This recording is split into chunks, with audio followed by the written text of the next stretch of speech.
মুখ্যমন্ত্রীর উত্তরবঙ্গ সফর এবং সেই সফরে একাধিক প্রশাসনিক বৈঠক এবং সেই বৈঠকে ঢালাও প্রকল্পের সূচনা, মানে উত্তরবঙ্গের মানুষদের জন্য এক ঝাঁক প্রকল্পের সূচনা করে এলেন মুখ্যমন্ত্রী মমতা বন্দ্যোপাধ্যায়। সামনেই যেহেতু বিধানসভা ভোট, তাহলে উত্তরবঙ্গ এই মমতা বন্দ্যোপাধ্যায়ের এই উত্তরবঙ্গ সফর কি তাহলে পাখির চোখ? এটা তো বলা যেতেই পারে। আজকে আমার শো কথার কুস্তি এই নিয়ে, এবং আমার সঙ্গে যিনি অতিথি রয়েছেন অরূপ চক্রবর্তী, তৃণমূল নেতা। দাদা, আপনাকে স্বাগত আমার শোতে। আজকে আমার কথার কুস্তিতে বিষয় যে পাখির চোখ কি উত্তরবঙ্গ? না, দেখুন, মমতা ব্যানার্জির কাছে উত্তরবঙ্গ দক্ষিণবঙ্গ বলে আলাদা কিছু নয়, পুরোটাই পশ্চিমবঙ্গ।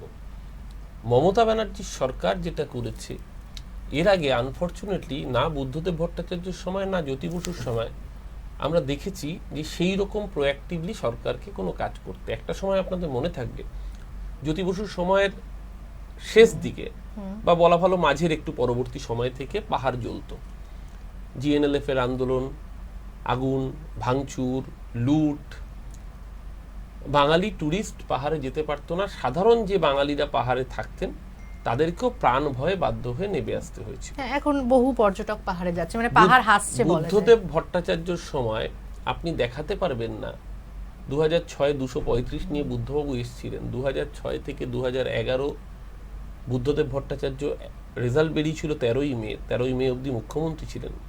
বুদ্ধদেব ভট্টাচার্য কোনো প্রশাসনিক কাজকর্ম মিটিং দার্জিলিংয়ে করেছেন বা কালিম্পং বা ডুয়ার্সে করেছেন, দার্জিলিং বা কালিম্পং পাহাড়ে কোথাও করেছেন দেখাতে পারবেন না।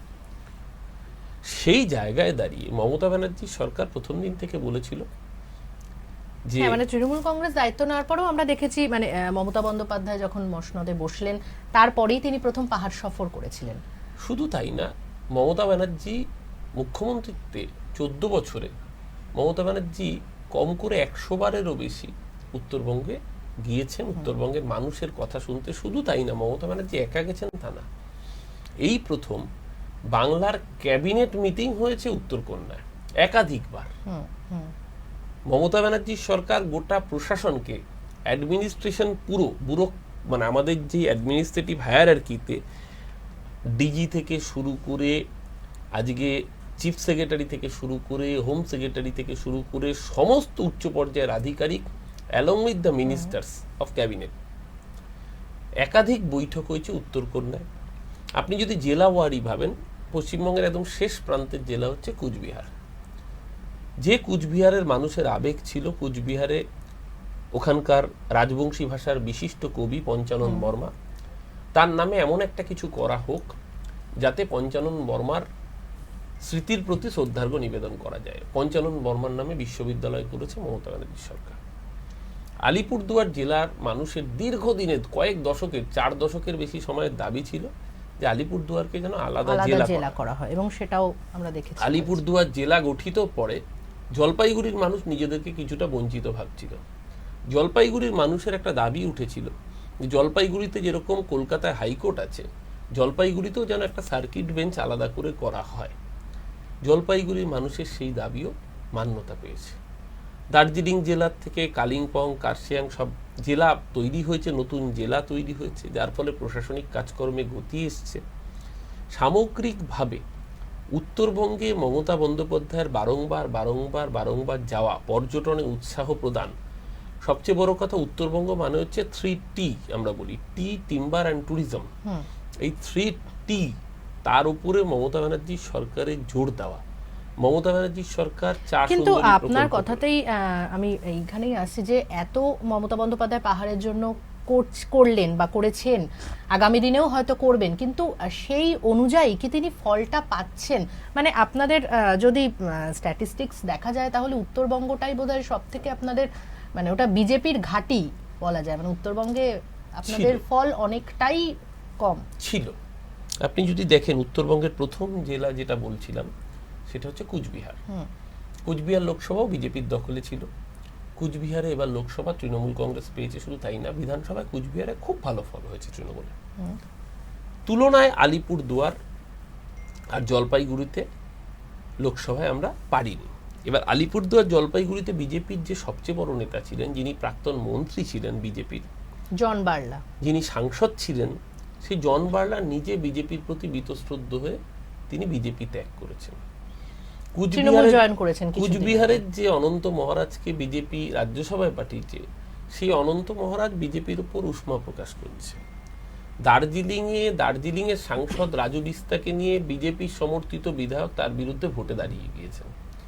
সামগ্রিকভাবে, এবং আপনি যদি এই দিকে শেষ প্রান্ত ধরেন যে দক্ষিণ দিনাজপুর বালুরঘাট, সেখানেও সুকান্ত মজুমদার হাঁটতে হাঁটতে কোনো রকমে 5,000 ভোটে তার নিজের দুর্গ রক্ষা করতে পেরেছেন কোনো রকমে। এবং তাতেও দেখা গিয়েছে যে একই নামে একাধিক ভোটারের এন্ট্রি, যেটা মমতা ব্যানার্জি সামনে এনেছিলেন নেতাজি ইন্ডোরের সভা থেকে, এবং তারপর স্কুটিনি করতে গিয়ে দেখা গেছে গুজরাটের ভোটার হাজারে হাজারে লোক তারা বালুরঘাট লোকসভায় ভোটার হয়েছে। তো স্বাভাবিকভাবেই প্রশ্ন উঠে গিয়েছে যে সুকান্ত মজুমদারের জেতায় কতটা অরিজিনাল আর কতটা জল মিশ্রিত। সেই জায়গায় দাঁড়িয়ে আজকে আপনি যে প্রশ্নটা করছেন, নিশ্চয়ই 2019-এ আমাদের রেজাল্ট খারাপ হয়েছিল, কিন্তু 2021 বা 24 যদি আপনি বিচার করেন, তাহলে দেখবেন একাধিক বিধানসভায় যেরকম ঘাসফুল ফুটেছে, তেমনি উত্তরবঙ্গে নিরঙ্কুশ ছিল লোকসভায় বিজেপি, সেই লোকসভার দুর্গেও কিন্তু ফাটল না, যেটা মনোজ টিগ্গার যেই আসনটা মাদারিহাট, সেই মাদারিহাট আমরা দেখলাম যে উপনির্বাচনে তৃণমূলের হাতে চলে এলো। তো সেটার কাণ্ডারি যেহেতু জন বার্লা জয়েন করলো তৃণমূল কংগ্রেসে, সেটার কাণ্ডারি আপনাদের দলের অন্দরেই এরকম গুঞ্জন শোনা গিয়েছে যে হচ্ছে তিনি বোধহয় বিজেপিতে থাকাকালীনই এই মাদারিহাটের জন্য অনেকটা লড়েছেন, এবং সেই জন্যই তৃণমূলের হাতে আজকে সেইটা, মানে সেটা কতটা প্রাসঙ্গিক? আমি আবারও বলছি, কোনো নেতা এলো বা গেল, সেই নেতার নিশ্চিতভাবে স্থানীয় স্তরে কিছু ক্যারিশমা থাকে, কিন্তু দিনের শেষে উপনির্বাচনে মানুষ ভোট দেয় কতগুলো প্রিডিফাইন ফ্যাক্টরকে মাথায় রেখে। যে এই উপনির্বাচনে বিজেপিকে লোকে ভোট দেবে কেন? উপনির্বাচনে তো সরকার বদল হবে না, উল্টে বিজেপির বদলে যদি সেখানে তৃণমূলের বিধায়ক থাকে, তাহলে সেই অঞ্চলের ডেভেলপমেন্টের জন্য সেই বিধায়ক আরো বেশি করে কাজ আদায় করে আনতে পারবেন। কারণ সরকারটা তৃণমূলের, জেলা পরিষদ তৃণমূলের, পঞ্চায়েতগুলো তৃণমূলের, সেই জায়গায় যদি বিধায়ক তৃণমূলের হয়, তাহলে একটা সিনক্রোনাইজ ম্যানারে কাজ হবে। মানুষ অনেক কিছু চিন্তা করেই সেখানে ভোটটা দিয়েছে, এবং সেই মানুষ এবার বুঝতে পারছে যে বিজেপি এখান থেকে সাংসদ হচ্ছে ঠিকই, কিন্তু উত্তরবঙ্গে চা বাগান খোলা নিয়ে বিজেপির কোনো চিন্তা নেই। যে মোদিজি বলেছিলেন 14টা চা বাগান খুলে দেবো 2014-এ, আজও সেই চা বাগান যেই তিমিরে সেই তিমিরেই রয়ে গিয়েছে। বরং উল্টে মমতা ব্যানার্জির সরকার চা সুন্দরী প্রকল্পে সেখানকার চা বাগানের শ্রমিকদের পাশে এসে দাঁড়িয়েছেন। আজকে যে স্বাস্থ্যসাথী, সেই স্বাস্থ্যসাথী যেরকম চা বাগানের আদিবাসী শ্রমিকদের নিখরচায় ট্রিটমেন্টের ব্যবস্থা করছে, মমতা ব্যানার্জির কন্যাশ্রী যেরকম বাচ্চা মেয়েদের এডুকেশনের জন্য হেল্প করছে, লক্ষ্মীর ভাণ্ডার সেখানকার ট্রাইবাল মহিলারাও পাচ্ছেন, তাদের অর্থনৈতিক সমৃদ্ধি ঘটছে। সামগ্রিকভাবে ট্যুরিজম ব্যাপক হারে ব্যাপ্তি লাভ করেছে উত্তরবঙ্গে। আপনি জানেন সাম্প্রতিক সময় আগে যত মানুষ দার্জিলিং এর পাহাড়ে যেতেন বা ডুয়ার্সে যেতেন, আজকে কোনো ট্রেনে আপনি জায়গা পাবেন না। প্রতিটা ট্রেনে 100, 150, 200 করে ওয়েট লিস্ট, রিগ্রেট হয়ে যাচ্ছে।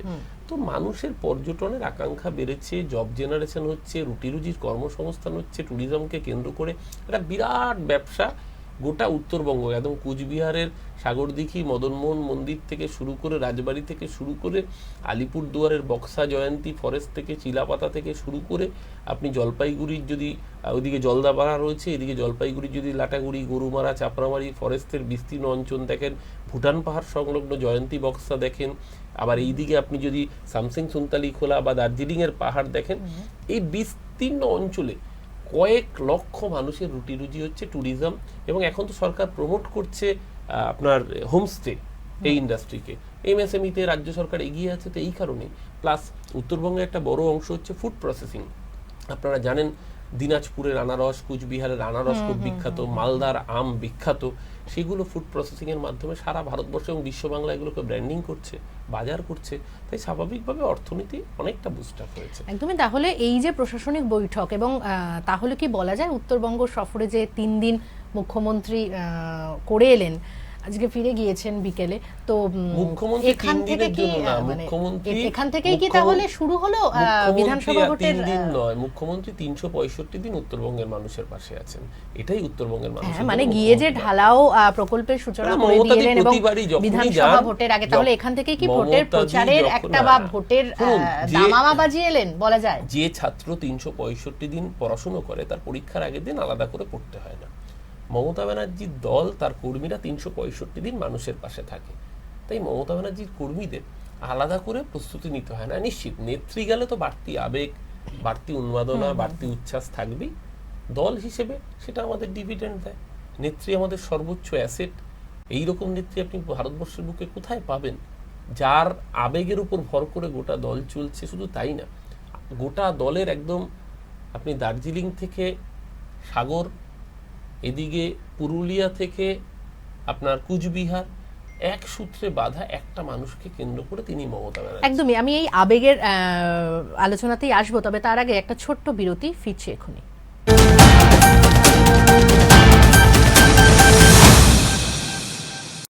নিবেদন করলেন Arin media and entertainment private limited, mydigitech.in, indiabricks.in, advodunia.com। স্বপ্নের কেরিয়ার করতে চান কিন্তু জানেন না কোথায় যাবেন, কোন কোর্সে অ্যাপ্লাই করবেন, কিভাবে অ্যাপ্লাই করবেন, কোন কোর্সের জন্য কোন প্রতিষ্ঠান নাম্বার 1। সব মুশকিল আসান এখানে। কোথায় কি কোর্স হারির খবর দেব আমি, সবার আগে আপনার জন্য।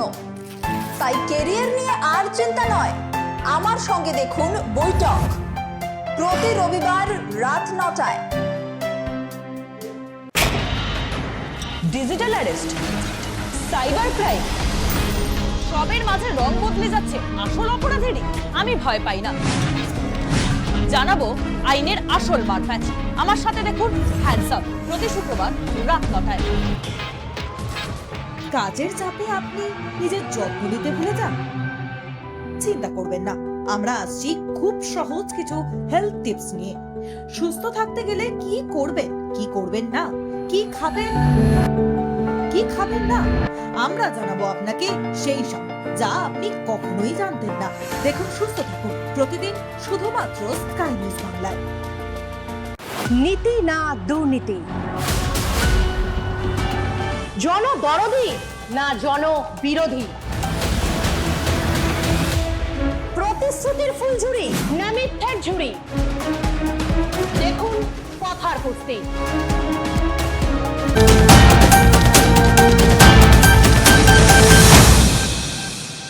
ফিরলাম বিরতির পর। আমরা ছিলাম আবেগের আলোচনায়। তো আপনি যেরকমটা বলছিলেন যে আবেগ, হ্যাঁ, মানে মুখ্যমন্ত্রী মমতা বন্দ্যোপাধ্যায়কে নিয়ে একটা আবেগ কাজ করে পশ্চিমবঙ্গের সর্বত্র। তো সেক্ষেত্রে আপনি বোধহয় জানেন বেশ কয়েকদিন ধরে চাকরিহারারা, যারা শিক্ষক, 26,000 শিক্ষক চাকরি হারিয়েছে, তারা বসে রয়েছে এবং তারা মুখ্যমন্ত্রী মমতা বন্দ্যোপাধ্যায় এবং শিক্ষামন্ত্রী ব্রাত্য বসুকে খোলা চিঠি দিয়েছে তাদের সামনে আসার জন্য, দেখা করার জন্য। এবং তিনি যখন আজকে উত্তরবঙ্গ থেকে ফিরলেন, তারাও কিন্তু একটা আবেগে রয়েছে যে যেহেতু মুখ্যমন্ত্রী মমতা বন্দ্যোপাধ্যায় রাজ্যের সবার দিদি, তো সেখানে আসবে, মানে এটাই তাদের একটা আশা বা তাদের মধ্যে সেই আবেগটা কাজ করছে। তাহলে এটা নিয়ে কি বলবেন? না না, দেখুন, মুখ্যমন্ত্রী কিন্তু সবার আগে তাদের সাথে মিট করেছেন নেতাজি ইন্ডোর স্টেডিয়ামে। শুধুমাত্র তাদের জন্য আলাদা করে ব্যবস্থা করে তাদের সাথে কথা বলবার জন্য নেতাজি ইন্ডোরে সম্মেলন করেছেন মুখ্যমন্ত্রী। তাদের সমস্যা শুনেছেন, সরকার তাদের পাশে থেকে কি কি বার্তা দেবে সমস্ত কিছু মুখ্যমন্ত্রী নিজে ঘোষণা করেছেন। এখানে তো পার্থক্য। এই যে বিজেপি এত বড় বড় কথা বলে, বিজেপির নেতা অমিত শাহ সে ভিকটিম ফ্যামিলিকে সময় দেয়নি পশ্চিমবাংলার বুকে। আমরা একাধিক এক্সাম্পল দেখেছি। আজকে ধরুন এই ঘটনাটা তৈরি হলো কেন?